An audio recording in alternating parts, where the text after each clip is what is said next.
Et à l'échauffement, je suis avec mon partenaire, un de mes meilleurs potes s'appelle Flo Urani, on fait ensemble, et à un moment donné, il fait une technique qui s'appelle Osotogari, il est 9h30 du mat, et paf, il me pète les croisés. Deuxième fois, c'est ça ? Ouais, mais c'est l'autre du coup, parce que si c'est le même, c'est pas drôle. Ouais. Donc il est 9h30 du mat, et du coup, t'as juste envie de pleurer, donc je pleure. De toute façon, j'ai plus que ça à faire. Et là, j'entends, se prépare David Larose, Elio Verde. Et donc on a fait un strap, un espèce de plâtre, qui m'empêchait de limiter tous les mouvements. Et je fais premier combat et mon croisé recraque parce que potentiellement il n'avait pas pété totalement. Bonjour et bienvenue sur le podcast Allez Vas-y. Allez Vas-y, c'est le podcast qui met en lumière les personnes qui passent à l'action. Qu'ils soient dans le sport, dans l'entrepreneuriat, le bénévolat ou engagés pour une bonne cause, l'objectif est de vous faire découvrir des parcours de personnes qui ont décidé d'agir pour donner du sens à leur vie. Avant d'entrer dans le podcast, je voulais vous présenter notre partenaire SSM Academy. SSM Academy a été fondé par David Larose, un champion de judo. Il a été champion du monde et olympien. SSM Academy propose une formation social media en e-learning pour aider les sportifs et les sportives de haut niveau à gérer leur image sur les réseaux sociaux à l'approche de Paris 2024. Si tu souhaites découvrir cette formation, rends-toi tout de suite sur leur site ssm.academy, academy avec un Y, ou va voir sur les notes du podcast pour trouver leurs coordonnées. Merci SSM Academy pour votre soutien. Et donc, chaque vendredi, vous allez retrouver un épisode parlant de sport, même si la discipline n'est pas olympique. L'objectif étant de valoriser le sport en général, et notamment des sports moins mis en avant dans les médias. Et je vous donne aussi rendez-vous un mercredi sur 2 pour retrouver les épisodes concernant l'entrepreneuriat ou le bénévolat. En écoutant ces parcours particuliers, j'espère que vous serez inspirés. Et surtout, n'hésitez pas à en parler autour de vous. Bonne écoute! Donc si vous entendez un petit bruit sonore, c'est pas un problème de micro, c'est un problème de pluie. Aujourd'hui il pleut et on est dans un lieu magnifique. Alors moi cette pluie elle me va très bien. J'ai la chance d'avoir été invité pour enregistrer cet épisode à l'INSEP, qui est l'Institut National du Sport et de la Performance. Pour tous ceux qui sont fans de sport, c'est un lieu qui parle. Il a vu passer des Tony Parker, des Teddy Riner et autres. Et aujourd'hui, j'ai la chance d'être reçu par David Larose, un ancien judoka de haut niveau. Bonjour David. Bonjour, bonjour. Et donc, comme vous le savez, pour ceux qui ont l'habitude du podcast, on va démarrer par ce fameux portrait chinois. Et puis, je vais démarrer tout de suite par ma première question. Si je te dis un lieu, David, qu'est-ce que tu me dis ? Eh bien, je me sens très bien ici, là, donc je dirais à l'INSEP, au stade couvert. C'est un endroit où je ne suis pas venu depuis un petit moment dans ce stade couvert, donc ici à l'INSEP, dans le stade couvert. Ok, si je te parle d'un plaisir sucré, d'un plaisir gourmand, est-ce qu'il serait plutôt sucré ou salé ? J'ai passé un bel été très gourmand et je me suis amusé à goûter les différents cafés gourmands de tous les restos que j'ai fait, donc je dirais le café gourmand. Ok, café gourmand. Si je te parle d'un passe-temps ou d'une passion, qu'est-ce que tu me dirais ? Mon passe-temps favori, il se déroule l'hiver, quand il y a beaucoup de neige, et c'est le ski. Donc on ne peut pas en faire toute l'année, mais quand la période s'y prête, le ski. Ok, et quand on est sportif de haut niveau, est-ce qu'on a le droit de le pratiquer ? Je sais que souvent il y a des questions là-dessus. Alors c'est la différence entre le sportif de haut niveau et le sportif pro, c'est que quand on ne gagne pas beaucoup d'argent, on ne peut pas nous mettre beaucoup de contraintes. Ok, ouais. Parce que je sais que Tony Parker, ça faisait partie dans son contrat, il n'avait pas le droit de faire ce genre de sport, et quand il a racheté une station de ski, il a chaussé les skis pour la première fois, puisque il n'y avait plus de contrat avec une équipe NBA. Dernier point, si je te demande une personnalité ou une personne qui a compté pour toi, tu me dirais qui ? Et tu peux m'en dire plusieurs, s'il y en a plusieurs. En fait, je ne vais pas en dire plusieurs parce que sinon je risque d'en oublier. Mais il y a une personne qui a beaucoup compté pour moi tout au long de ma carrière de sportif. C'est mon entraîneur qui s'appelle Celso Martins, qui est une personne qui véhicule toutes les valeurs que j'aimerais prôner plus tard. Donc cette personne, pour tout ce qu'il a fait pour moi, mais aussi pour le judo de façon plus globale. Ok. Alors on est encore une fois, comme je le disais, à l'INSEP, un endroit où tu as grandi en tant que sportif de haut niveau.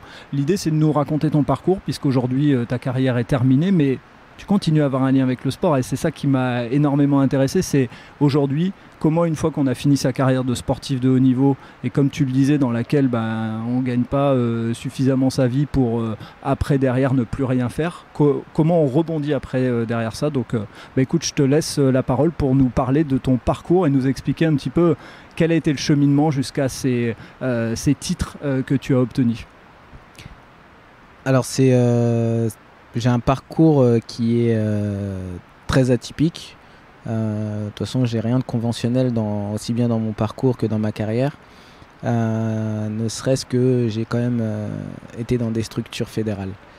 Alors j'ai commencé le judo à 9 ans pour la simple et bonne... Qu'est-ce qui m'a amené au judo? C'est que j'ai été en service d'accueil pour jeunes enfants, donc dans un foyer de l'aide sociale à l'enfance à l'âge de 9 ans. Et à cet âge-là, en fait, on nous a demandé de faire une discipline extrascolaire pour éviter d'être entre personnes du foyer H24 et découvrir d'autres personnes au-delà de l'école. Ce à quoi j'ai feuilleté un peu le magazine de la ville, du village, et mes éducateurs m'ont encouragé à essayer quand même le judo parce que ça pouvait un peu m'aider à me défouler. Et j'avais fait une seule fois du judo dans ma vie avant ce jour-là, et j'ai dit il me semble que c'était pas trop mal, donc on va réessayer. Et du coup j'ai essayé à mes 9 ans au judo club de Metz dans le 91, et depuis ce jour-là j'ai jamais arrêté ce sport qui a rempli mes journées au fur et à mesure. Donc à 9 ans j'ai commencé ce sport auquel j'ai vraiment adhéré tout de suite, parce que le côté où on pouvait totalement être libre de s'exprimer à 100% à partir du moment où le combat commençait, mais aussi le côté très martial avec un code moral, avec des règles à respecter, c'était de pouvoir se défouler tout en respectant les règles. Je trouvais ça vraiment génial de pouvoir prendre son partenaire, de le jeter par terre et de pouvoir un peu se chiffonner et d'être aussi de l'autre côté un peu à l'écoute et de refaire une technique qui nous avait été proposée. Je trouvais ça super enrichissant et j'ai tout de suite accroché avec ce sport. Et j'ai aussi pour habitude de toujours vouloir aller le plus haut possible. Et ça, c'est un peu quelque chose qui m'a... le leitmotiv de ma vie, c'est si tu essayes quelque chose, fais-le pour réussir et pas juste pour essayer, parce que si tu le fais juste comme ça, tu réussiras pas. Donc donne-toi les moyens d'aller le plus loin possible dans ton ambition. Et en fait, à chaque fois, j'ai réussi à aller le plus loin possible dans les catégories d'âge au niveau de la hauteur des compétitions. C'est-à-dire que quand j'étais minime, la plus grande compétition à l'époque, c'était les interrégions. Et je suis allé jusqu'aux interrégions. Quand j'étais cadet, alors à mon époque, c'était le championnat de France. Et il y a eu un championnat d'Europe aussi cette année-là. Mais je ne connaissais pas le haut niveau. Je connaissais que le championnat de France. Donc je suis allé au championnat de France. J'ai rien fait. Mais mon objectif était d'avoir cette qualification. Et à l'époque, j'ai réussi ce pari-là. Et après, en junior, j'ai réussi à participer au championnat de France, à participer au championnat d'Europe, au championnat du monde. Et tout ça n'est pas venu tout seul, parce que quand je suis cadet et que je réussis mes interrégions, donc j'étais cadet 1, et il y avait une personne, un recruteur de sport-études, qui était là et qui regardait un petit peu toutes les KT et qui a eu un œil un peu plus attentif sur moi. Et du coup, il m'a dit, après que j'ai pris un de ces athlètes que j'avais battu, il me dit, est-ce que ça t'intéresserait de venir essayer le sport-études pour l'année prochaine, t'as quelque chose qui nous intéresse. Donc du coup, je suis allé faire les tests d'entrée et ça s'est très bien passé tout de suite. Et je vous avoue que ma première année en sport-études, en tout cas le premier trimestre, comme beaucoup de jeunes, il a été très difficile parce que je suis passé en fait du club où je m'entraînais 2 fois par semaine au sport-études où je m'entraînais tous les jours, voire 2 fois par jour. Et c'était un pôle France, donc il y a pôle espoir et pôle France, et souvent les pôles France sont plus durs que les pôles espoir. Et tu commences le sport-études à quel niveau, quel âge Donc j'étais cadet... Non, en fait, c'est au moment où il y a eu transition d'âge, donc j'ai fait cadet 1, junior 1. Et je suis rentré en junior 1, donc je devais avoir 16 ans, 16-17 ans. Ouais. Alors, pour moi, lycée, collège, c'est pas forcément une référence parce que j'ai redoublé ma 6e et j'ai redoublé ma seconde. Okay. Donc, j'ai plus, je devais avoir, je sais pas, 16 ans, je pense. D'accord, ok. Ouais. Et donc, je suis arrivé en sport-études en seconde avec un an de retard. Et c'était assez complexe pour moi déjà d'emmagasiner toute cette charge d'entraînement. Plus j'étais en échec scolaire depuis un certain nombre d'années, ce qui fait que j'ai redoublé à nouveau ma seconde. Donc j'ai fait 2 secondes au Pôle France de Brétigny.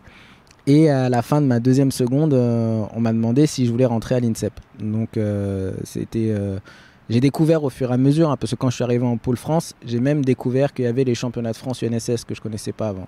Donc j'ai découvert toute la sphère du haut niveau à ce moment-là. Et je suis rentré à l'INSEP du coup en 2003. Donc ça fait déjà bientôt 20 ans. Hein. Tu vas bientôt fêter ça l'année prochaine. Donc je suis rentré à ce moment-là à l'INSEP. Et là, c'était une autre difficulté parce que c'est toujours pareil. Hein, quand on change de niveau, les entraînements sont beaucoup plus durs. Surtout que j'étais à moins de 60 kg. Et que moins de 60 kg, c'est la plus petite des catégories chez les mecs. Donc pour se reposer, en fait, ou pour faire moins fort, ça n'existait pas au quotidien. Je pouvais jamais faire avec plus léger que moi. Ok, parce que les plus costauds, ils combattent des fois avec des plus légers pour juste travailler la technique, c'est ça? C'est comme ça que ça fonctionne? C'est ça. Ouais. En fait, quand on est dans une catégorie intermédiaire, c'est-à-dire peut-être 73-81, on peut faire avec des gabarits un peu plus légers pour travailler différemment, un peu plus souple, sans avoir de possibilité d'être obligé de mettre le physique et du coup de travailler un peu plus relâché. Et si on veut faire un peu plus fort, on va prendre les un peu plus lourds. Mais quand on est le plus léger, ça n'existe pas. Donc la seule séance de la semaine où je pouvais faire un petit peu plus léger, c'était le vendredi après-midi, parce que c'était mixte avec les filles et que du coup, ça me permettait de souffler. Pour certains, ils n'aimaient pas cette séance de judo mixte parce qu'ils n'aimaient pas faire avec les filles. Mais pour moi, c'était une vraie opportunité de pouvoir faire avec les filles pour pouvoir faire un peu plus relâché, un peu plus technique, faire vraiment différemment le judo. Donc ça a été un peu dur cette première année qui était un peu complexe aussi bien sur le plan judo que sur le plan personnel. Et après en 2004 je fais les championnats du monde, j'excelle de plus en plus en junior et je suis junior 3 et je fais champion du monde junior. Donc encore là j'arrive à aller au plus haut et en plus je gagne pour la première fois un titre majeur parce que je fais champion de France. Je fais 5e au championnat d'Europe où pour moi je passe complètement à travers, je suis un peu pris par le stress et quand je fais 5e aux Europes, je regarde mon entraîneur qui est Franck Chambilly et je lui dis je ferai en sorte que ce qui m'est arrivé là ça m'arrive plus jamais parce que même lui il a senti que j'étais hyper stressé et au championnat du monde j'arrive à faire tout un autre championnat complètement différent où je suis pas envahi par le stress et c'est une des seules compètes en championnat officiel où je me suis senti aussi bien. Et dis-moi si, moi c'est une précision que je veux apporter aux auditrices et aux auditeurs, il y a des sports dans lesquels la compétition la plus difficile c'est le championnat d'Europe parce que le niveau européen est très très fort. Là c'est plutôt les championnats du monde avec le fait qu'il y ait les Japonais et autres dans le judo. Exactement. Ouais. Exactement. Et d'ailleurs pour prendre en image ce championnat, sur le podium, donc je fais premier, le deuxième c'est un Hongrois, le troisième c'est un Japonais et l'autre troisième c'est un Kazakh, donc que des pays asiatiques plus la finale européenne. Et sur ce podium, le Japonais que je prends 8e de finale, tous ceux qui sont sur le podium c'est des athlètes que j'ai battus, et le Japonais que je prends 8e de finale, quelques années plus tard, il fera vice-champion du monde et il fera vice-champion olympique et voilà, il a un bon palmarès. Une grosse performance. Ouais.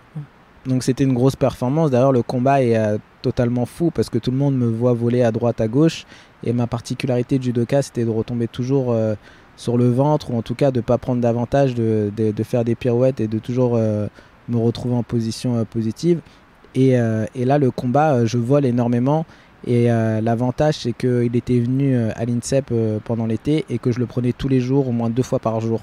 Okay. Donc je le connaissais et je connaissais ses failles. Au début quand il arrivait à l'INSEP, il m'éclatait sur toutes les séances Et au fur et à mesure de la dizaine de jours où il était là, et ben, j'arrivais à le faire tomber. Donc j'ai vraiment réussi à l'appréhender. Et quand on est champion du monde en junior comme ça, c'est toujours une question que je me pose. Est-ce que comment on réagit pour tout de suite ne pas se griser entre guillemets et pour se dire ok, il faut faire mieux maintenant en senior et éviter justement de se reposer sur ses acquis? À chaud, j'étais super content. On a fait la fête le soir et tout, c'était super cool. Mais j'avais déjà une double saison. J'étais junior, mais je faisais déjà une saison junior et une saison senior.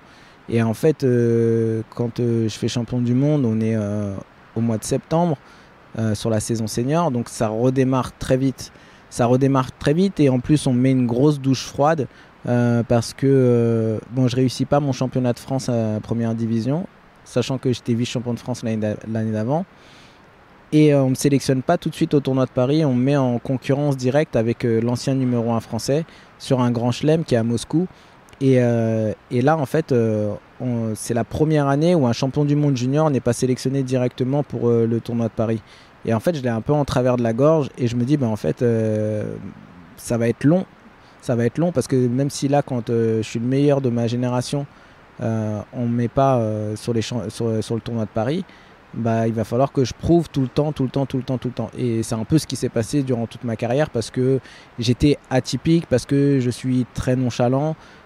Parce que j'ai un judo qui n'est pas du tout académique, parce que je ne m'entraîne pas comme tout le monde, je ne suis pas capable de m'entraîner avec la même intensité que tout le monde, mais à l'époque, l'individualisation de l'entraînement, ça n'existait pas. Le côté, on se met, on va essayer de comprendre comment tu fonctionnes pour optimiser tes performances. C'était tout le monde dans le même wagon et si tu es champion, et seulement si tu es champion, grand champion, on individualisera ton entraînement. Sinon, tu feras comme tout le monde et tu te tairas. Ok, donc toi tu as subi ça, le fait d'être un peu atypique et d'avoir une autre façon de fonctionner, donc tu as dû te battre 2 fois plus, si je comprends bien. 2 fois plus, je sais pas, mais je pense que je me suis battu beaucoup plus que les autres et à chaque fois que j'ai voulu faire plaisir, entre guillemets, à un staff, je me suis blessé parce que j'étais pas capable de... Juste pour recontextualiser, je me suis fait, sans parler de petites blessures, parce qu'en principe je faisais les choses bien, je me suis fait opérer 7 fois sur l'ensemble de ma carrière, et le moment où j'ai réussi à pas me blesser, non, en fait j'en ai pas. Je pense que j'ai jamais excédé 1 an et demi sans grosse opération. Ok.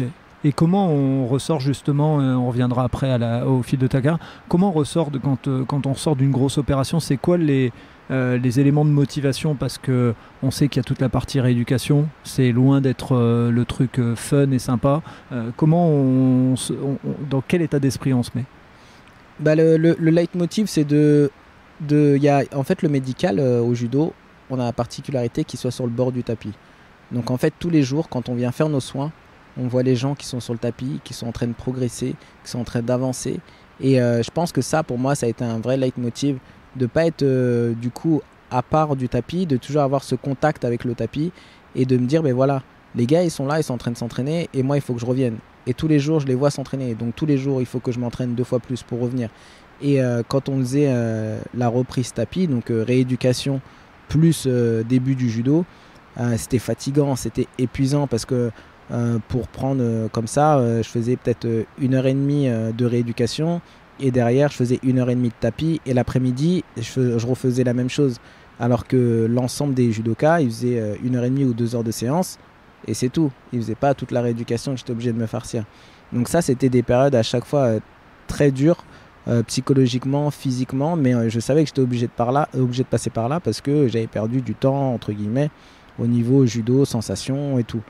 Donc ma principale motivation, c'était de voir tous les athlètes et mes concurrents au quotidien avancer et de me dire il ne faut pas lâcher, quoi. Il faut continuer à rester accroché et décroche pas du wagon parce qu'une fois que ça décroche, c'est trop compliqué de le rattraper. Donc la bonne leçon entre guillemets à retenir pour des sportifs qui veulent performer et qui se blessent, c'est de garder un œil et de pas être totalement en décalage et en dehors du reste de la compétition pour pas lâcher mentalement.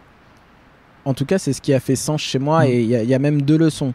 La première, c'est, et ça je l'ai appris plus tard, c'est de ne pas vouloir revenir trop vite, parce que souvent on se fourvoie et on cache des petites douleurs pour essayer de remonter sur le tapis au plus vite possible. Et la deuxième, c'est toujours garder un contact avec le tapis et mine de rien aussi avec le staff national, parce que c'est comme dans tout, hein. Si on ne vous voit pas, on ne sait pas que vous existez. Ouais. Donc de rester jamais très loin et de s'entraîner dur pour revenir au plus haut niveau et pas prendre son temps, mais prendre le temps nécessaire pour être performant. Et donc pour en revenir à ton parcours, donc tu n'es pas sélectionné d'office sur des premiers tournois. C'est quoi les premières grosses performances que tu as qui commencent doucement mais sûrement à faire ton palmarès? Après les championnats du monde junior, du coup, je fais ce grand slam en Russie, en concurrence avec le numéro 1. Et je fais 3e. Donc, c'est première compète chez les seniors en tant que senior. Et je décroche ma première médaille en grand slam. Donc, pour moi, c'est une performance significative. Derrière, je fais 5e au tournoi de Paris. Et je perds contre les futurs finalistes des championnats du monde de l'année. Championnat d'Europe et championnat du monde d'ailleurs. Et donc c'est une petite satisfaction dans le sens où c'était les deux meilleurs du moment. Et après en fin 2005 je fais les championnats du monde où je fais 7e et je suis obligé de me faire opérer parce que je me blesse à l'épaule. Et là en fait de 2005 à 2007 c'est un peu une descente aux enfers parce que j'arrive pas à retrouver mon niveau après l'opération de l'épaule. La Fédé me fait plus du tout confiance et moi je suis en pleine interrogation et à un moment donné, je fais des tournois, mais je suis pas spécialement performant. Et en 2007, je fais le tournoi de Paris. Ou en 2006, je sais plus. Je fais le tournoi de Paris en moins de 60 kg et je fais 7e, je crois. Mais je suis pas content de moi parce que je sais que c'est à cause de mon poids. Du coup, je décide de changer de catégorie. C'est en 2007. Je décide de changer de catégorie, de monter de catégorie pour plus avoir ces problèmes de poids. Et 15 jours après je me pète les croisés, donc là redescente aux enfers. Je reprends 9 mois et je commence à revenir et là j'ai le concurrent des moins de 60 qui se rate au championnat d'Europe et relance une concurrence dans cette catégorie là pour les Jeux Olympiques. Donc j'essaye de me dire allez, on va essayer de faire les Jeux en moins de 60, de toute façon j'ai juste une compète à gagner. Donc là les Jeux de Pékin 2008. Sur les Jeux de Pékin 2008. Et on fait toute la sélection et je perds justement contre celui qui est à faire les Jeux, qui était le numéro 1 et qui était logique que ce soit lui. On se rencontre au tournoi de Braunschweig et, en Allemagne et je perds en demi-finale contre lui. Et cette anecdote elle restera toujours dans ma tête parce que au moment où on monte sur le tapis, on a l'impression que la compétition elle s'arrête. Il y a toute la compétition, tout le stade, tout le gymnase, tout le dojo qui s'arrête et qui se tourne vers notre tapis. Et parce que en fait de bouche à oreille ça a dit le combat qui est gagné, celui qui gagne le combat il fait les jeux et tout, c'est très chaud et on fait un combat dantesque qui dure 5 minutes entre Dimitri et moi et ça se finit où il y a un Wazari de chaque côté, un Yuko aussi de chaque côté et en fait la différence se fait sur les pénalités et je prends une pénalité de plus que lui et je perds là-dessus. Mais au-delà de cette confrontation qui lui a fait faire les Jeux, toute la prépa olympique pour moi a été un espèce de déclic parce qu'on a fait énormément de choses tous ensemble. Avec Dimitri, on s'est toujours respecté, on s'est toujours au final sublimé l'un l'autre. Et lui, il fait de beaux jeux, il fait 5e au jeu. Moi, ça m'a permis de raccrocher le wagon justement que j'avais un petit peu lâché, le fait de faire cette prépa olympique. Et après, en fait, à partir de 2009, malgré les blessures de 2009 à 2014, je fais des bonnes saisons parce qu'en 2010, je fais une médaille au Master. En 2009, je refais une médaille en Grand Slam. En 2011, je refais encore une médaille à Paris, je fais 3e. En 2012, je gagne le tournoi de Paris. Et je fais 5e au championnat d'Europe, ce qui me permet de me sélectionner pour les Jeux. Et après, du coup, sur l'été 2012, avec toute la prépa, j'arrive aux Jeux. Pour moi, je suis bon, je suis prêt, je suis là et je suis en confiance, je suis en sérénité avec moi-même. Je suis numéro 8 mondial. Et Et malheureusement, en fait, je tombe contre... on le saura plus tard, mais du coup, contre le futur vainqueur, contre le futur champion olympique, qui ont fait un gros combat. On va jusqu'au golden score. Je pense que je vais jusqu'au bout de moi-même et lui aussi, parce que à un moment donné, je suis à 2 doigts de l'étrangler. Et il se bat comme un lion pour sortir du tapis pour qu'il y ait le maté du combat.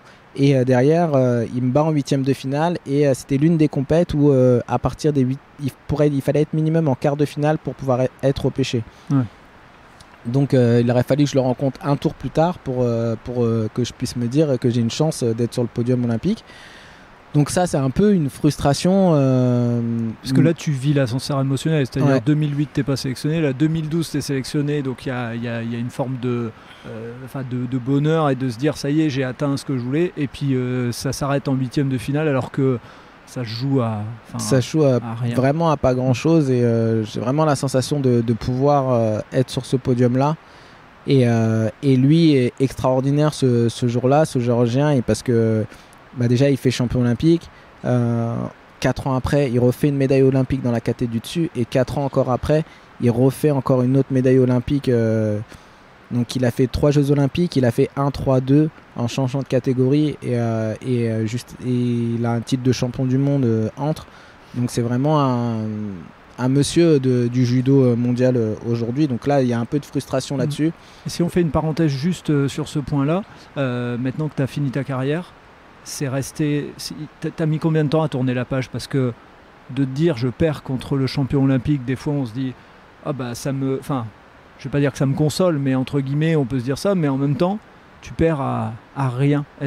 Combien de temps t'as mis pour tourner la page de ça? Je pense que ça. Non, je suis pas consolé. C'est pas une question de passer la page ou pas passer la page. En fait, pour moi, on va dire que quand je parle aux gens de ma carrière sportive et des Jeux Olympiques, c'est une manière un petit peu d'atténuer ce non-résultat des Jeux Olympiques, parce que je pense vraiment que j'étais capable de les gagner ce jour-là et de ne pas les avoir gagnés. Entre guillemets, il faut se trouver une excuse et la meilleure excuse, c'est de dire j'ai perdu sur le champion olympique. Toi, concrètement, j'ai perdu contre plus fort. Ce jour-là, il fait champion olympique. Alors oui, ça aurait pu être moi, mais en l'occurrence, c'était pas moi. Ça a été lui vraiment qui était au-dessus. Il a quasiment éclaté tout le monde sauf moi. Et du coup, ce jour-là, ça aurait peut-être pu être moi, mais en tout cas, ça ne l'est pas. Donc, dis-moi si je me trompe. Ouais, dis-moi si je me trompe, mais au judo, il n'y a pas de phase de poule et autres. Vous démarrez, 8e de finale, c'est ton premier combat, tu perds. Moi, j'ai démarré même en 32e de finale. D'accord. Je suis la seule tête de série qui passe pas de tour. Et donc, je commence en 32e, donc après 32, 16e, et lui, je le prends en 8e. Donc, je le prends, je suis déjà à mon 3e combat. Mais donc, en fait, quand vous démarrez au judo, c'est pour confirmer à ceux qui nous écoutent, qui maîtrisent moins, vous démarrez, tu perds, t'es éliminé tout de suite. Tu perds, tu pars. Ouais. Alors qu'il y a des sports dans lesquels, je vais prendre l'exemple du basket pour avoir suivi les championnats d'Europe là. Premier match ils perdent, ils peuvent le deuxième et ils se mettent en jambes, et puis après voilà, là le judo c'est... Là c'est tableau tout de suite et il faut être minimum en quart de finale pour être repêché. Ouais, pour avoir la 2e, 3e place entre guillemets. C'est ça. Okay. Alors qu'avant, en 2008, celui qui allait jusqu'en demi-finale, il repêchait tous ceux qu'il avait battus avant. Ok, ah ouais. C'était un peu différent encore. Et donc là tu sors des Jeux Olympiques. Donc je sors des Jeux Olympiques, je fais une bonne coupure d'un mois. Je pense un mois où je profite un peu. Je profite de ma fille et de ma femme. Ma femme est enceinte de mon 2e enfant, donc voilà, on profite, on se retrouve un petit peu. Et après, je reprends pas tout de suite le judo. Je fais un gros socle avec mon prépa physique de réathlétisation pour éviter justement tout ce qui est blessure et tout. Et je reprends un petit peu plus tard. Et à partir de là, en fait, je comprends qu'il faut que je progresse un peu physiquement, en tout cas spécifique judo. Donc je prends un préparateur physique qui m'accompagne là-dessus, qui s'appelle Mathias Ricard, et je le remercie de toutes ces années qu'on a passées ensemble.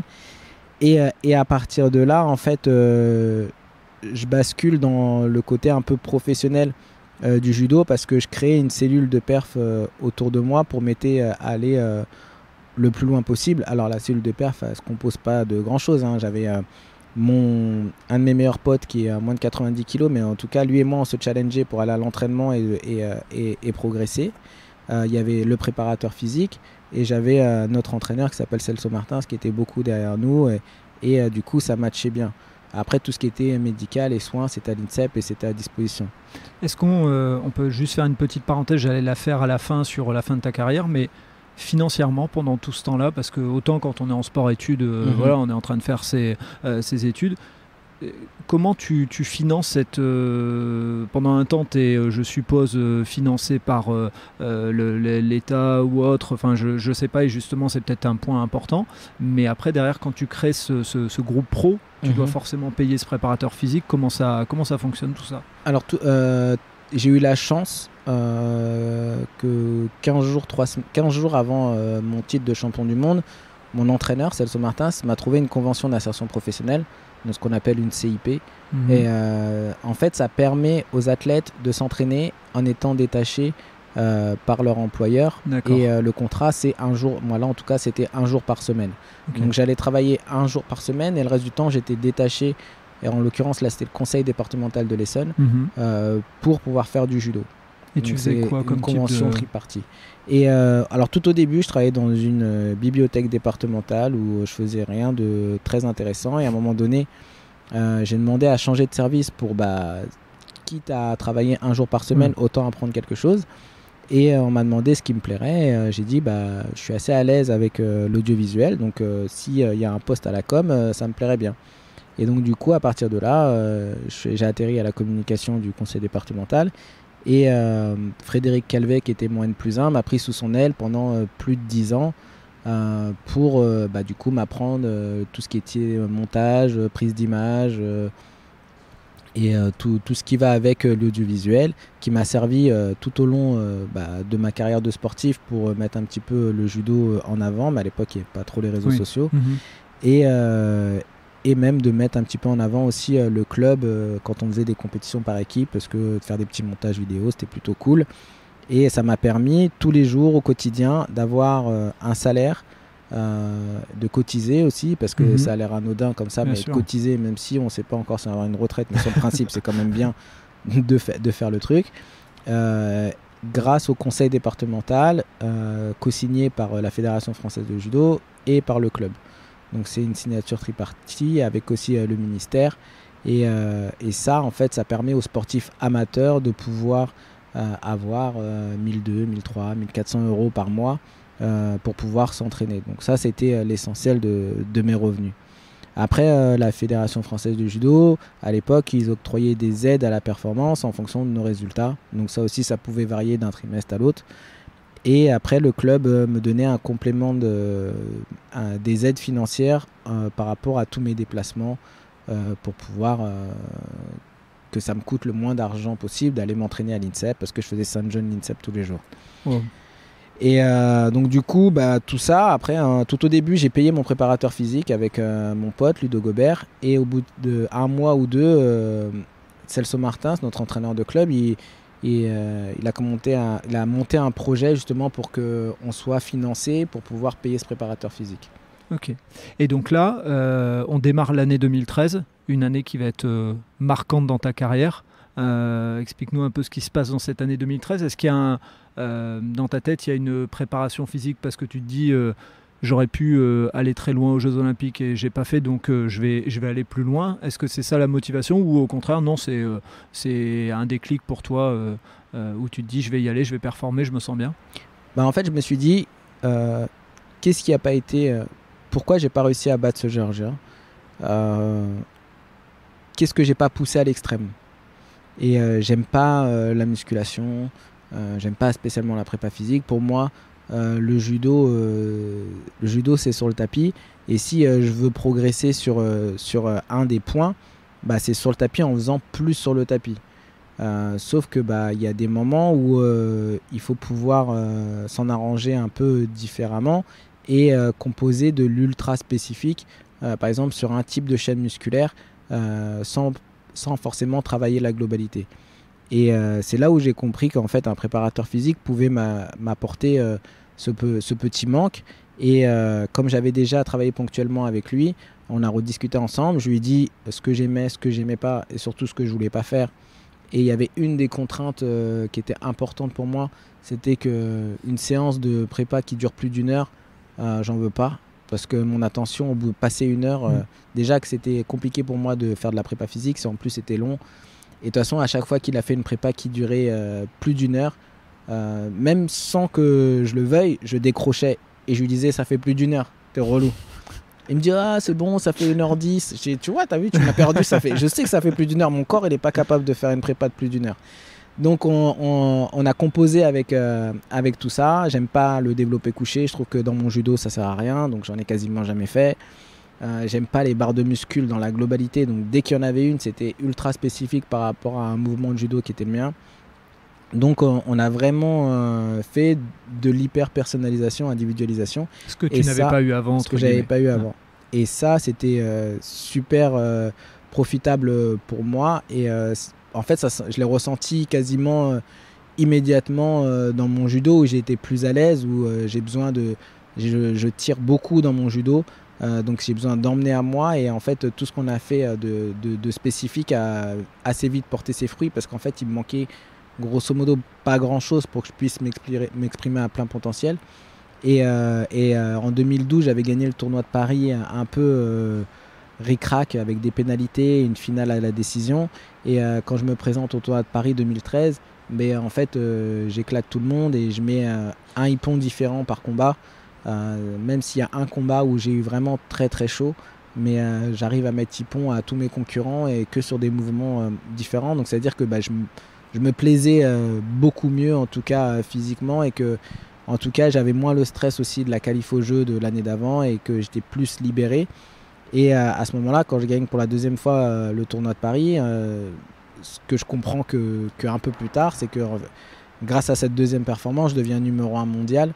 Et j'étais à l'époque le seul chez les garçons, le seul avec Teddy à décrocher cette place de numéro 1 mondial. Donc même si c'est pas une médaille de numéro 1 mondial, parce que ça n'existe pas, mais j'avais réussi à décrocher en tout cas ce titre honorifique, on peut dire, de numéro 1 mondial d'une catégorie. C'est comme au tennis, il n'y a pas de titre entre guillemets de numéro 1 mondial, mais quand on est numéro 1 mondial, ça prouve un peu le niveau, quoi.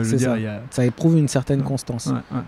Et c'est un petit peu aujourd'hui au niveau, sur mon palmarès, le truc qui compense un petit peu ma frustration de ne pas être médaillé mondial, parce que je pense qu'à un moment donné j'avais cette possibilité là et que j'ai pas réussi à transformer, parce que quand j'arrive au championnat du monde 2013, je suis numéro 3 mondial à ce moment là, parce qu'on on n'était pas très loin les uns des autres, donc on me repasse un petit peu devant, et en fait je perds au premier tour, parce que je perds contre moi-même, parce que la personne que je rencontre au premier tour, il m'avait battu 3 ans plus tôt, et j'ai fait une fixette sur ce même premier combat.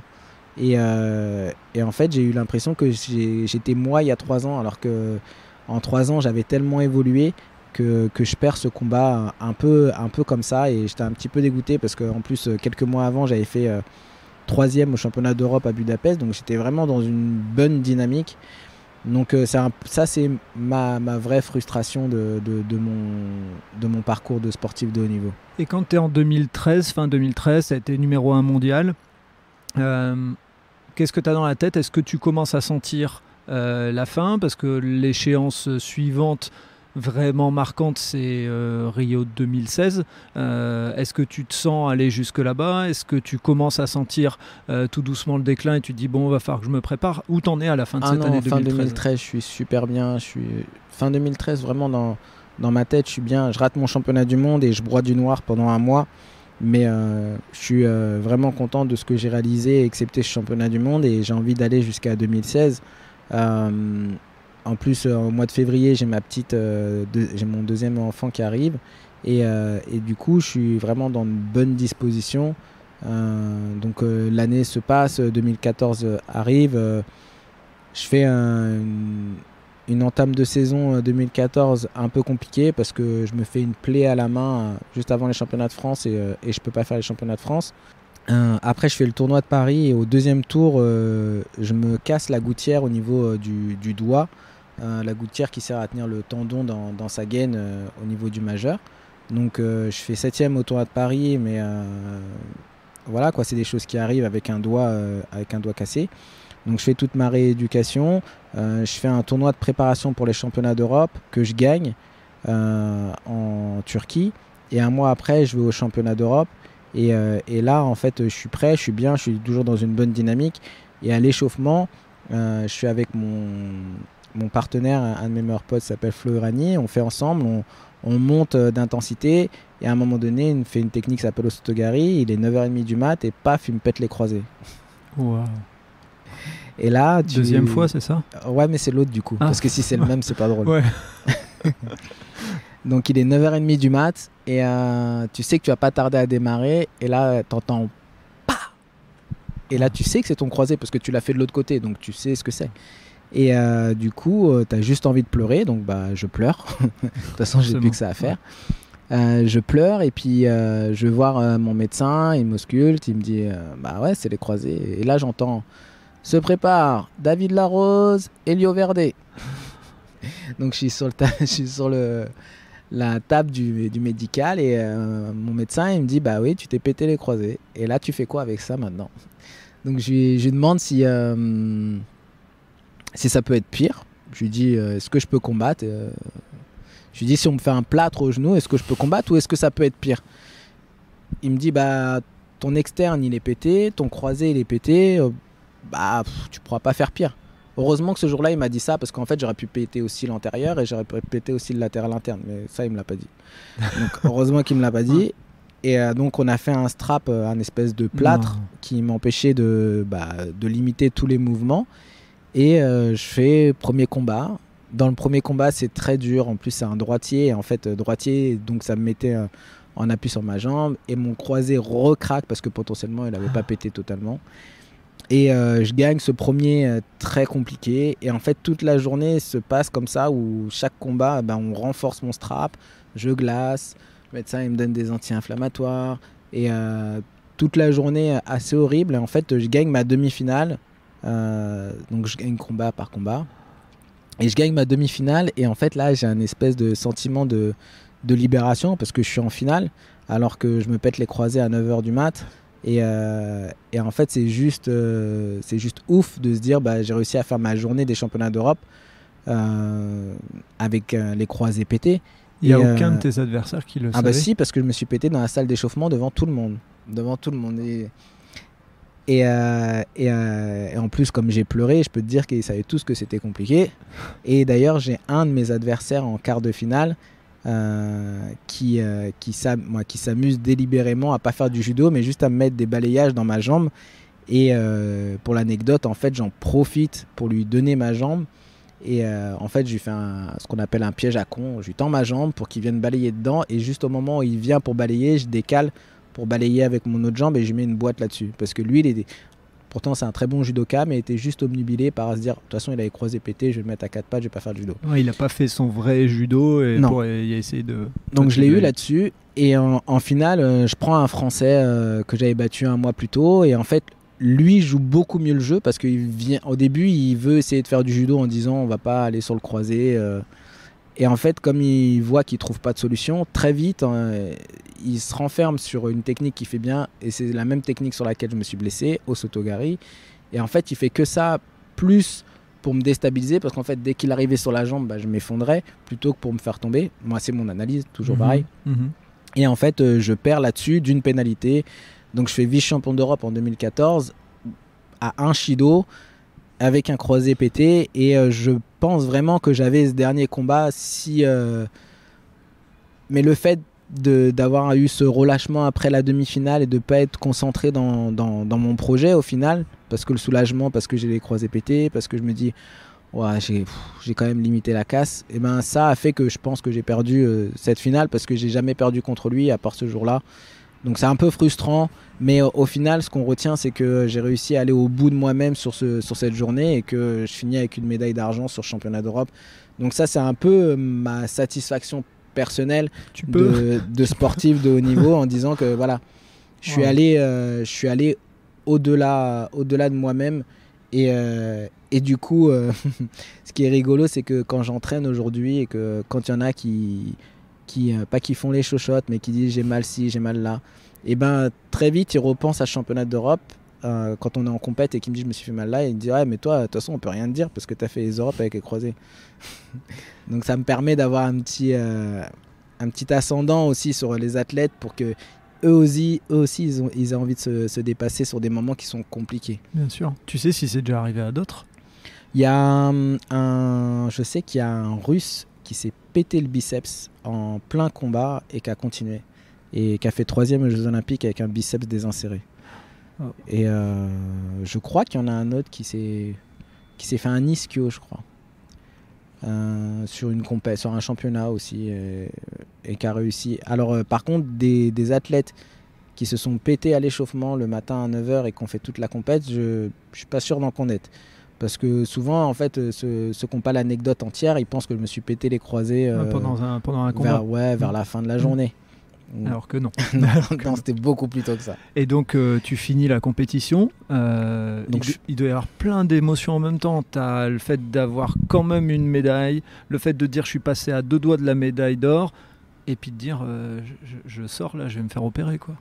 De toute façon, le verdict, il était clair. Hein. Tu fais ton championnat d'Europe et on prend le rendez-vous pour le CHIR.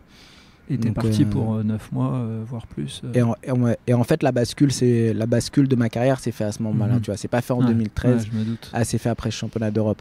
Parce que ce que j'étais capable de faire quand j'étais plus jeune, quand tu m'as dit à chaque fois, comment tu as réussi à revenir ? En fait, là, j'avais 29 ans. Ouais. J'avais même, j'avais 29 ans. Et en fait, j'étais plus capable J'avais 29 ans, j'avais 2 enfants. Ce que j'allais te dire aussi, ouais. J'avais un rythme de vie qui était complètement différent. Et même si j'essayais de faire l'effort de me dire, vas-y, quand tu fais ta rééducation, mais en fait, j'étais plus capable de donner autant d'énergie qu'avant, autant d'abnégation, autant de contraintes, autant de tout, en fait. Parce que même si j'aime ce sport, il y a quand même de la contrainte dedans et c'est très très très très exigeant, le sport de haut niveau et encore plus le sport de très haut niveau.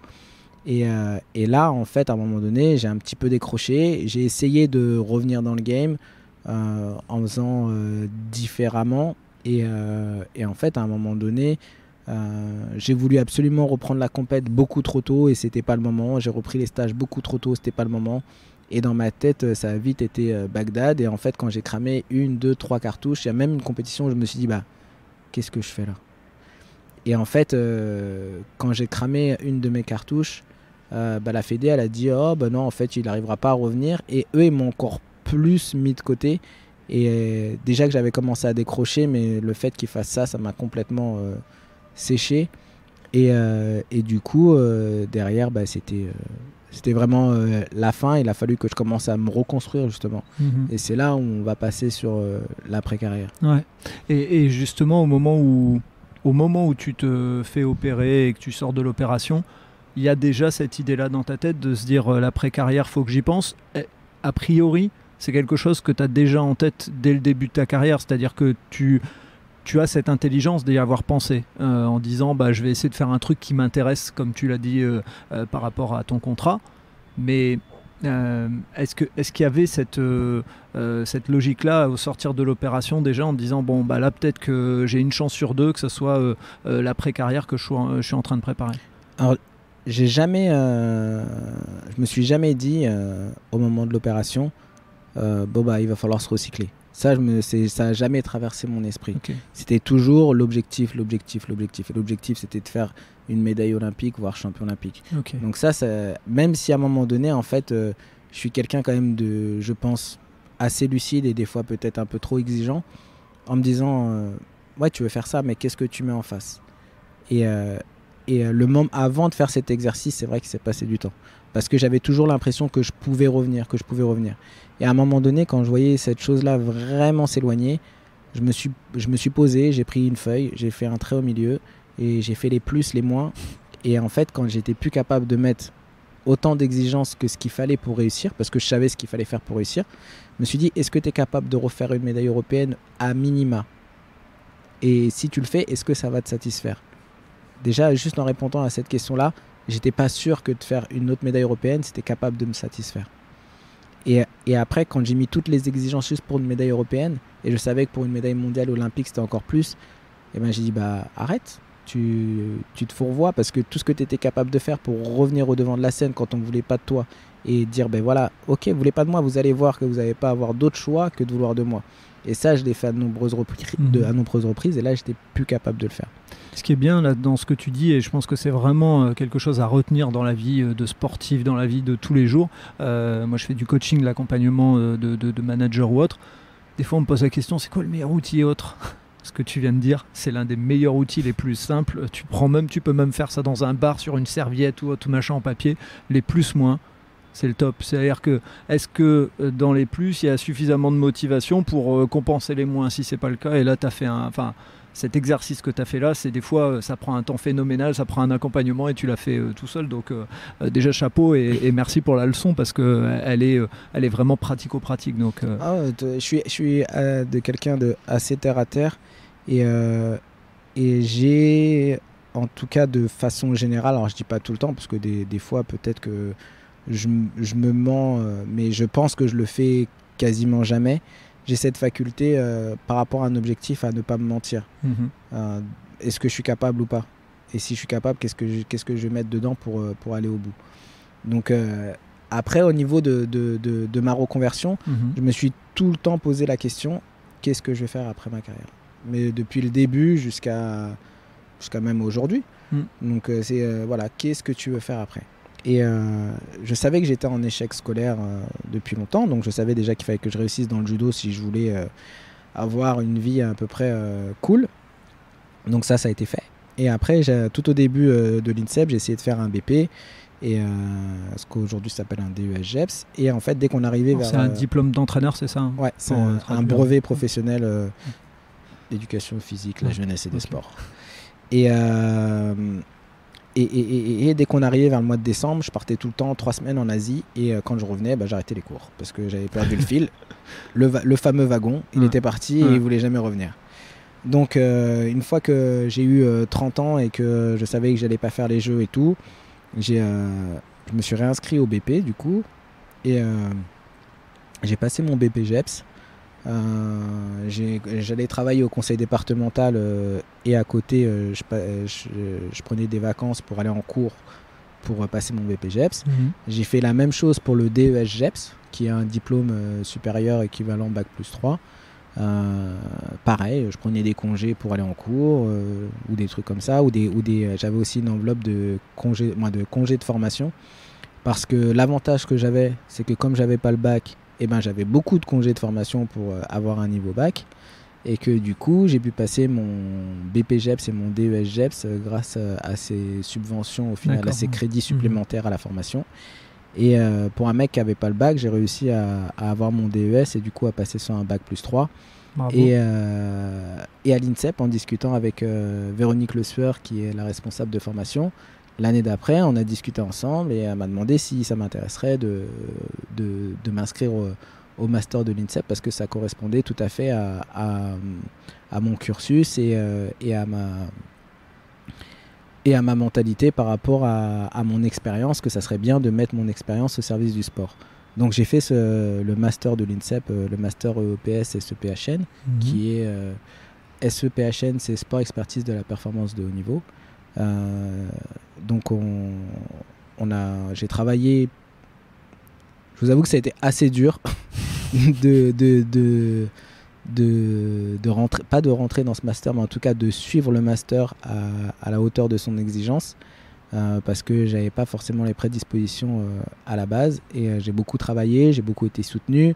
Ma femme m'a beaucoup aidé aussi à apprendre les différentes méthodologies pour réécrire, pour faire passer ses idées comme il se devait, et je leur remercie d'ailleurs. Et j'ai fini mon master avec une mention assez bien, donc ça c'est ma satisfaction de post-carrière et de reprise d'études, parce que quand tu te dis que tu as appris à lire à 9 ans et que tu arrives à avoir un master, alors que dans ma tête, ceux qui faisaient des études supérieures, c'était que les tronches et les mecs super intelligents. Donc c'était une certaine reconnaissance de ce que j'avais acquis pendant toute ma carrière de sportif de haut niveau, et j'en étais vraiment content. Bravo. Donc ça, c'est ma partie scolaire de ma reconversion. À côté de ça, pendant que j'étais au conseil départemental, j'ai eu l'occasion de discuter avec un CEO d'une grosse boîte qui s'appelle Hippon Technologies, lui, c'est un ancien sportif de haut niveau, c'est un ancien judoka qui s'appelle Stéphane Nomis et qui est aujourd'hui, depuis pas longtemps, président de la Fédération française de judo. Mais on s'est rencontrés pendant le confinement d'ailleurs. On s'était rencontrés avant, mais là, on a eu une réunion, un rendez-vous pendant cette période-là. Et on a discuté du coup carrière après carrière. On a discuté ce qui faisait sens chez moi, ce qui me donnait envie. Il savait déjà que je faisais des formations et il m'a proposé d'aller sur le plan formation mais digital, parce que lui il a une entreprise, une ESN, donc une entreprise informatique de services informatiques. Et de là, en fait, j'ai commencé une formation de e-learning et pour dispenser justement et mettre en œuvre des formations de e-learning auprès de ses collaborateurs. Très bonne initiative. Ça a été une autre très grosse opportunité parce que il faut savoir que c'est une personne très engagée auprès des sportifs de haut niveau. Parce qu'avant qu'il soit président de la Fédé, il était sponsor d'un club, il était président d'un club. Il a fait partie il était président du pacte de performance et il a souvent œuvré énormément pour aider les sportifs. Et le fait qu'il me donne cette opportunité-là, ça a été aussi pour moi une possibilité de monter en compétence sur des sujets, parce que je savais faire de la formation. J'étais en charge de la formation ouverte à distance pour les judokas, mais là de le faire sur un autre champ, sur le côté informatique et spécifique, c'était d'autant plus attrayant. Puis c'était la première fois que tu sortais réellement du judo, c'est-à-dire que là tu étais dans le monde de l'entreprise et tu prouvais que tu étais autre chose qu'un judoka entre guillemets. C'est exactement ça, d'être dans le monde professionnel et de côtoyer d'autres personnes, d'avoir un autre environnement. C'était aussi agréable. Et de là, en fait, à travers des discussions, toujours avec Stéphane et d'autres personnes qui sont aujourd'hui mes associés, on a fait émerger un projet qui a fait qu'aujourd'hui, j'ai monté avec 4 autres associés une boîte qui s'appelle SSM Academy et qui a pour but d'aider les sportifs de haut niveau à gérer leur image à travers les réseaux sociaux. Parce qu'on sait que les réseaux sociaux, aujourd'hui, c'est de la pub gratuite pour les sportifs de haut niveau. Parce que tous ceux qui veulent essayer de promouvoir leur image, avoir des contrats, et puis même faire parler de leur performance, essentiellement, ça passe par les réseaux sociaux. Si on est une grande personnalité, ça va passer peut-être par la presse sportive, mais la plus belle vitrine reste celle qu'on arrive à se construire et à travers les réseaux sociaux.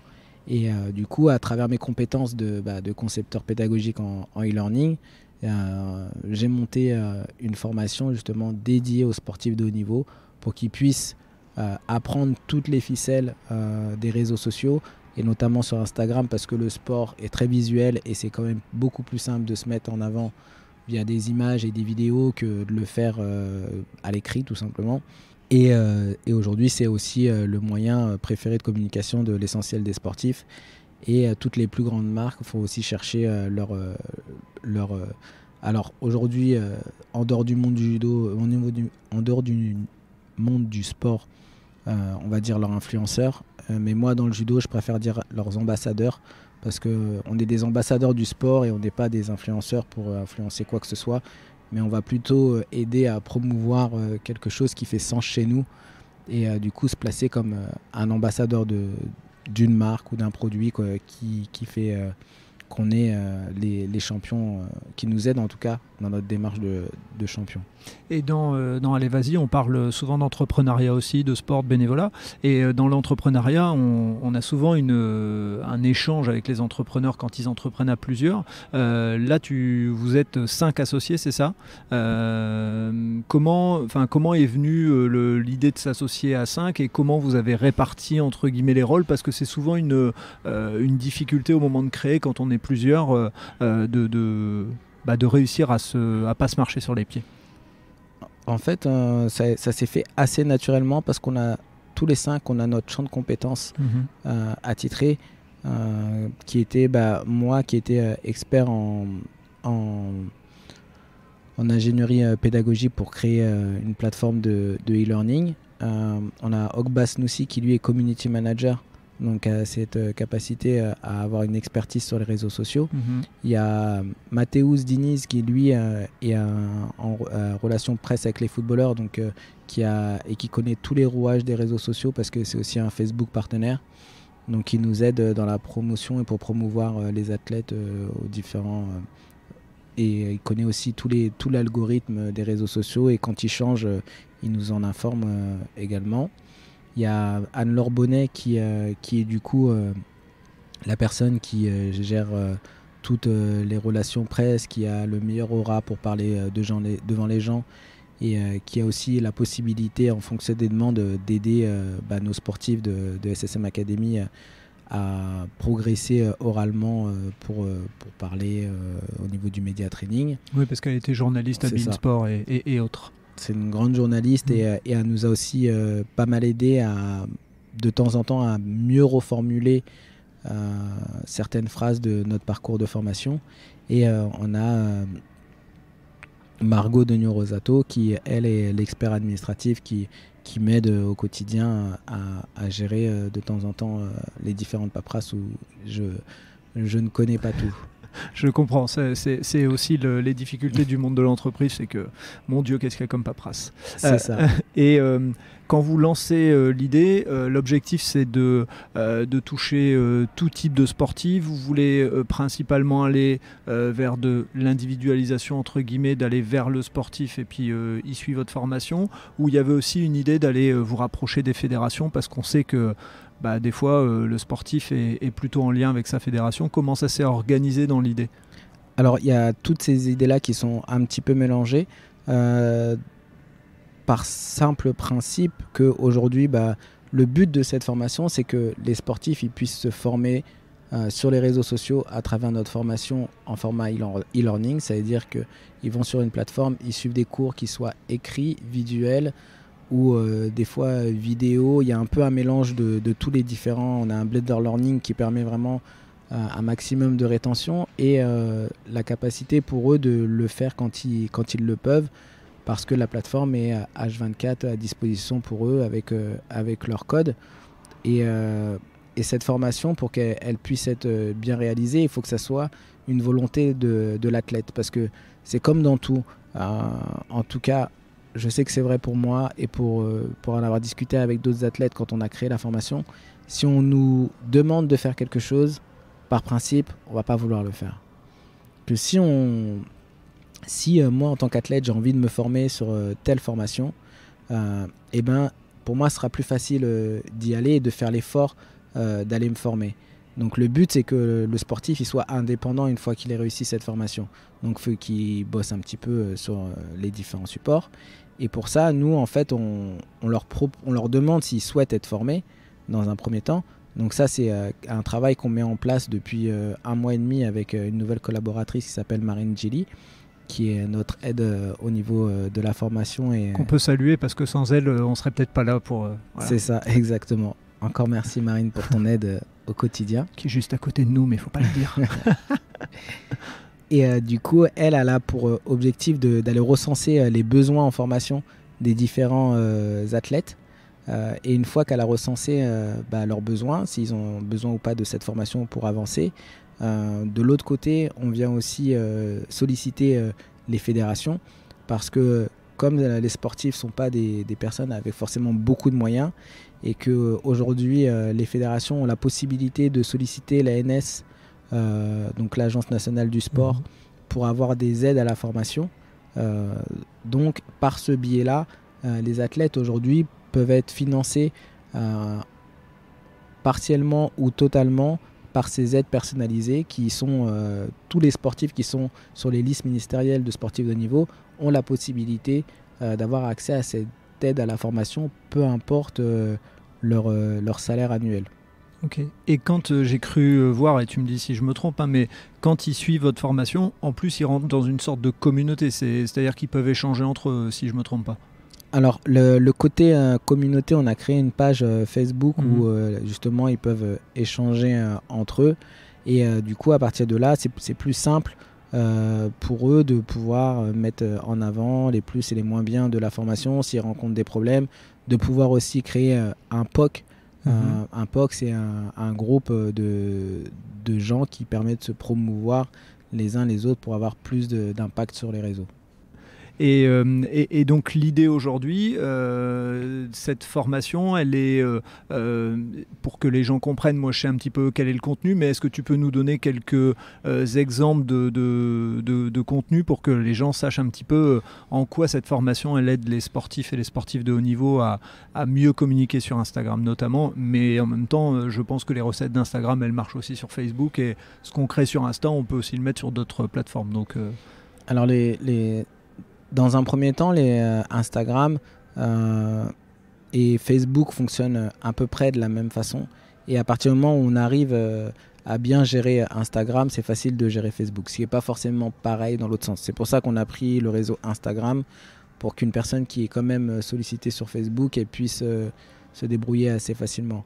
En plus, les deux plateformes, elles communiquent entre elles. Donc si on communique bien sur Insta, c'est repartagé automatiquement sur Facebook si on le souhaite. Dans cette par contre, cette formation, elle n'est pas identique si on fait par exemple du LinkedIn, parce que c'est pas la même façon de s'approcher. Mais SSM travaille pour développer une formation. C'est ce que j'allais dire, ce sera peut-être la fin de notre podcast où on parlera d'avenir, parce que effectivement, pour des fois aller chercher des sponsors, il y a aussi cette plateforme où on réunit un peu plus les gens sérieux, si on peut dire, même si bon, voilà, ça change tout doucement. Donc du coup, cette plateforme, cette formation, elle est réalisée sous forme de 10 modules. Et en gros, elle fait à peu près entre 20 et 25 heures de formation. Donc c'est quelque chose de conséquent, mais qui se digère plutôt assez bien. On a voulu cette formation évolutive dans chaque chapitre, donc dans chaque module. Donc chaque module a des chapitres, environ une dizaine à peu près. Et chaque module est évolutif, donc du modèle débutant jusqu'à l'expert dans le même module, pour que tout le monde puisse s'y retrouver en fonction de sa manière d'apprentissage des réseaux sociaux. Et comme ça, on est sûr que le débutant, il va tout reprendre dès le début, et que même l'expert, dans chaque chapitre, il va réussir à trouver quelque chose qu'il n'a pas forcément bien fait, qu'il n'a pas forcément optimisé, pour pouvoir optimiser justement son taux de chance d'avoir des partenaires, d'avoir un plus haut taux d'engagement, etc., etc. J'ai vu que vous conseillez même le matériel de base à avoir, entre guillemets, pour pas effrayer, justement, parce que quand on dit faire de la vidéo, on a l'impression qu'il faut dépenser 150 000 € en matériel, et c'est vrai qu'aujourd'hui on peut faire avec du matériel de base, et il faut juste avoir les bons conseils, et c'est ce que vous faites par exemple dans la formation. Ouais, là sur le site, en fait, on a ajouté on a ajouté une partie où les sportifs peuvent avoir accès à différents matos de prise d'image.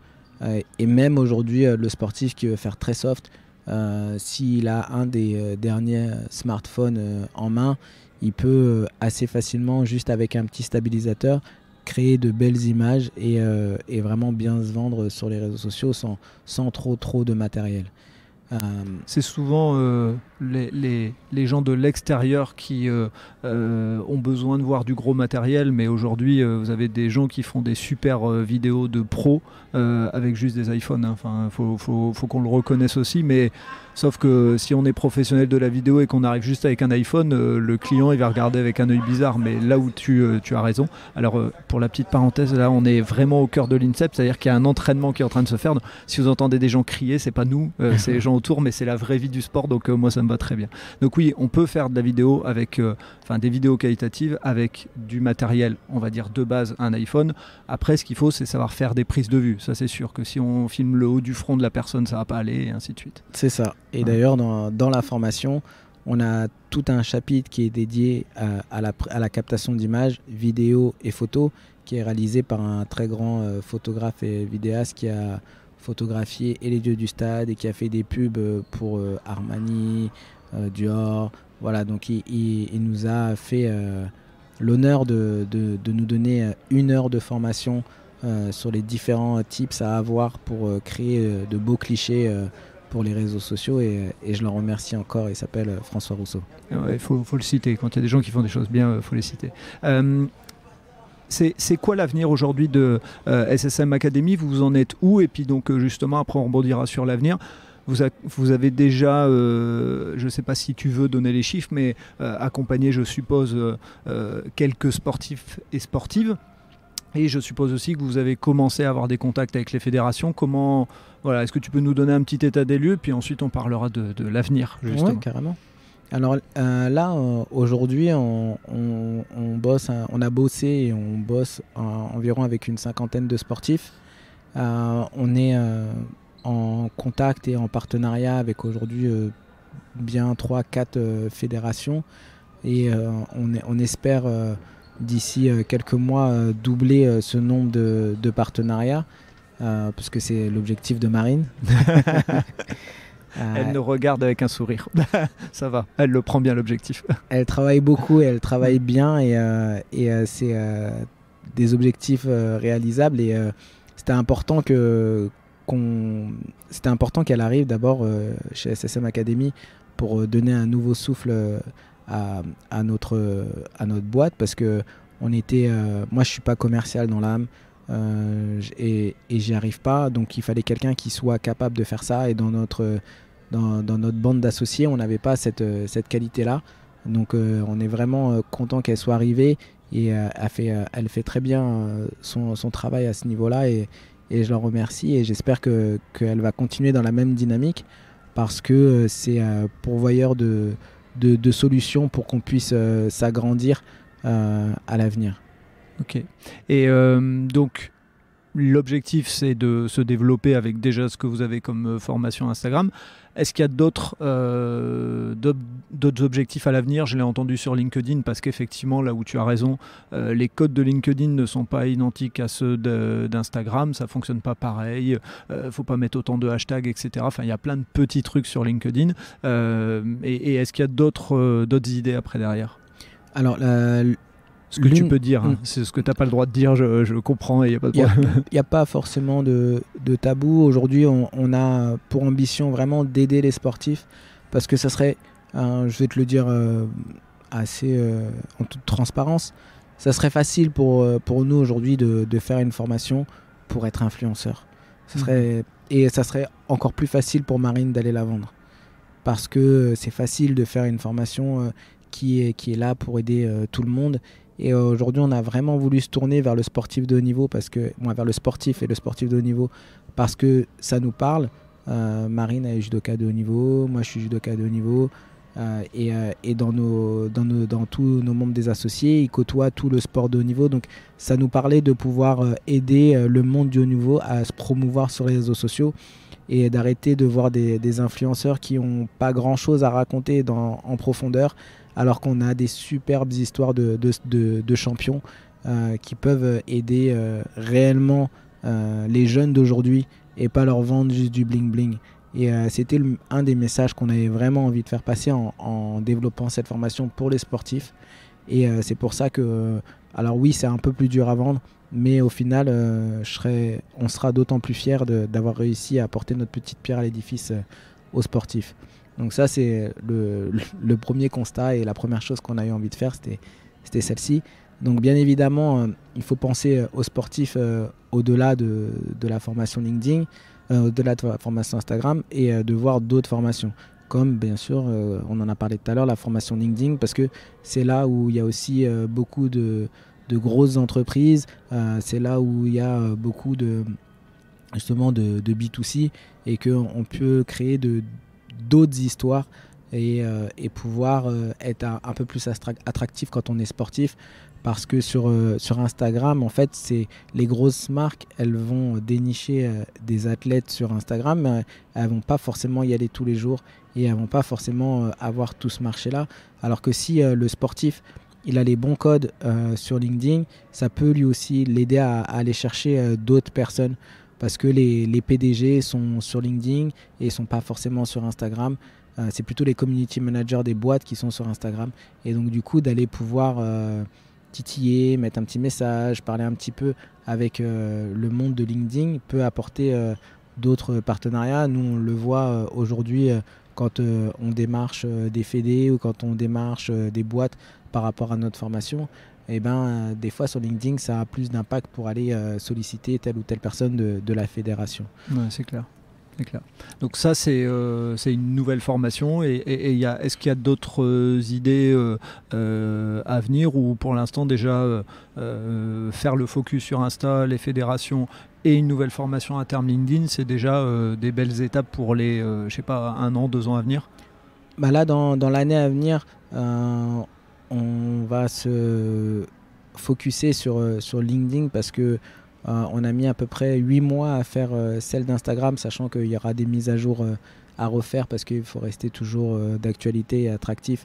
Et cette formation, en fait, c'est comme je dis souvent, quand il y en a, ils me demandent oui, mais c'est du e-learning, c'est de la vidéo, quoi. Si c'était juste de la vidéo, j'aurais mis 1 mois à faire la formation, je pense. 1 mois et demi, en prenant un petit peu mon temps, en faisant un truc bien léché et tout. En plus, comme c'était une de mes qualités, de mes compétences, ça aurait été facile de faire cette formation-là. Mais on l'a fait vraiment très différemment, très attractive. Il y a de la vidéo, certes, mais pas tant que ça, très peu même.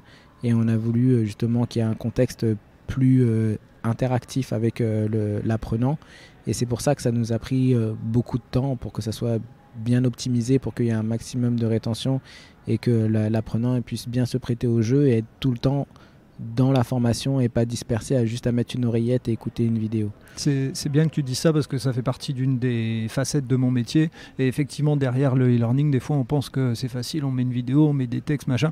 Mais il y a de l'ingénierie pédagogique, il y a des rythmes qu'on met pour être sûr d'eux, il y a de l'ancrage mémoriel, donc il faut aller répéter plusieurs fois, mais d'une manière différente les choses. Enfin, un e-learning bien construit, il demande énormément de temps et je suis très content que tu le dises aussi parce que voilà, il y a des moments où on ne se rend pas compte à quel point pour bien construire un e-learning, pour qu'il crée quelque chose et qu'il soit performant ou efficace selon le vocabulaire qu'on a envie d'utiliser, il faut du temps, ça demande du temps. C'est exactement ça. Et d'autant plus l'apprenant a du mal à s'en rendre compte quand c'est fluide, parce que justement c'est fluide, donc il se dit ah ouais, en fait il a compris le cheminement du truc, tout va bien. Mais derrière, pour que ça soit fluide dans ce sens-là, c'est que nous, on a réfléchi, on s'est cassé la tête justement pour pas qu'il y ait d'accro. Et elle est là la complexité aujourd'hui du e-learning et qu'on ne peut pas pondre un e-learning comme ça, comme on veut, en 2 temps 3 mouvements, quoi. Si on voit plutôt à moyen long terme, à 2 ou 3 ans, je vais tendre une perche à Anne-Laure parce que une de ses grosses facultés, c'est le media training. Donc je pense qu'il y a un gros dossier là-dessus pour créer une formation de media training qui sera peut-être pas celle-ci en e-learning parce que c'est ultra individualisé et toutes les personnes sont complètement différentes sur la formation du media training, mais c'est quelque chose qu'elle aime bien. Donc qu'on pourrait essayer de voir comment on arrive à mettre ça en place pour que les sportifs puissent faire plus de média training qu'ils n'en font aujourd'hui et pouvoir être plus habitués aux caméras, à répondre correctement à un micro. Et je le dis en connaissance de cause parce que pour avoir fait une formation de conférencier, c'est pas forcément toujours facile de prendre le micro et de trouver les mots justes pour faire passer le bon message. Ok. Pour terminer, est-ce qu'il y a quelque chose sur SSM Academy que tu aurais voulu dire et qu'on n'a pas réussi à glisser dans l'échange? Parce qu'après tout, c'est aussi une construction, c'est ta reconversion de sportif de haut niveau que tu as mis en œuvre. Est-ce qu'il y a quelque chose que tu veux partager sur SSM Academy?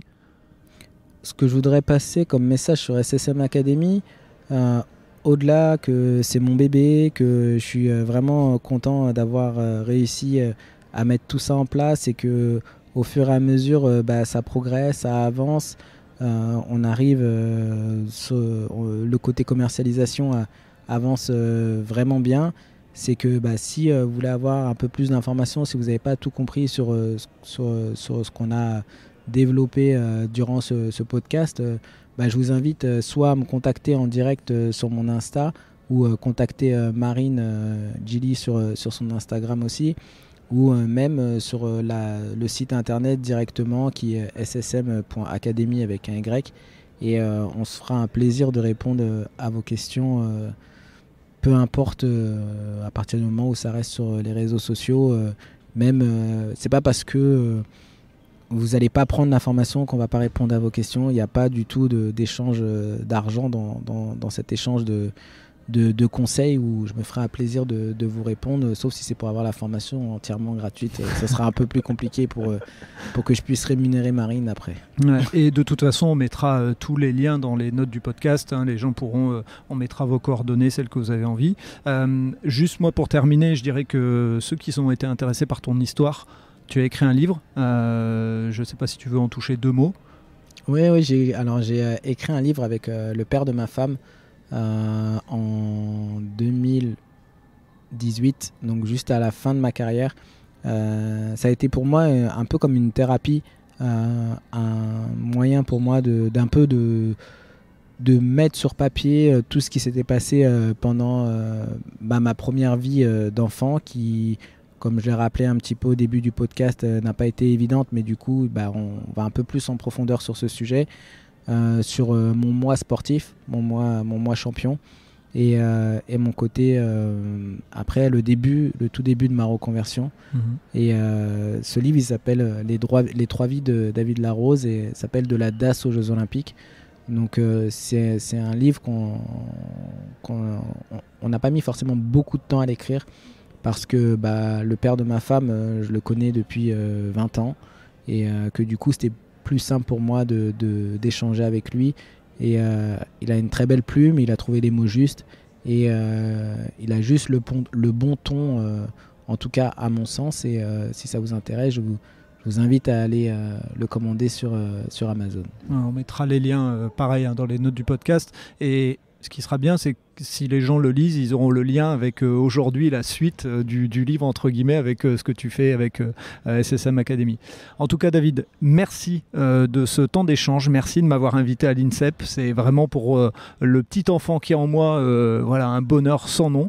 Merci Marine de m'avoir contacté, et puis d'avoir fait ce lien et d'avoir créé ce rendez-vous. J'espère qu'il y en aura d'autres. Et puis je pense, Marine, que tu seras à un moment ou un autre dans le podcast, puisque tu es sportif de haut niveau aussi. Et comme je le disais, même si j'ai déjà eu Blandine, et d'ici là le podcast sera sorti, qui est aussi judokate, chaque sportif a son histoire, et c'est toujours bien d'aller chercher des éléments qui permettent aux gens qui connaissent pas assez le sport, ou même aux parents, parce que je pense souvent aux parents qui ne sont pas dans le sport et dont l'enfant commence à performer, où je vais chercher des informations pour me rassurer. J'ai entendu des questions à Demain le sport qui avait lieu au mois de septembre, là, puisqu'on sera diffusé un petit peu plus tard, d'un jeune qui a demandé en disant ce que vous dites dans le sport, ça fait peur, si j'ai des enfants, est-ce que je dois les mettre dans le sport de haut niveau ?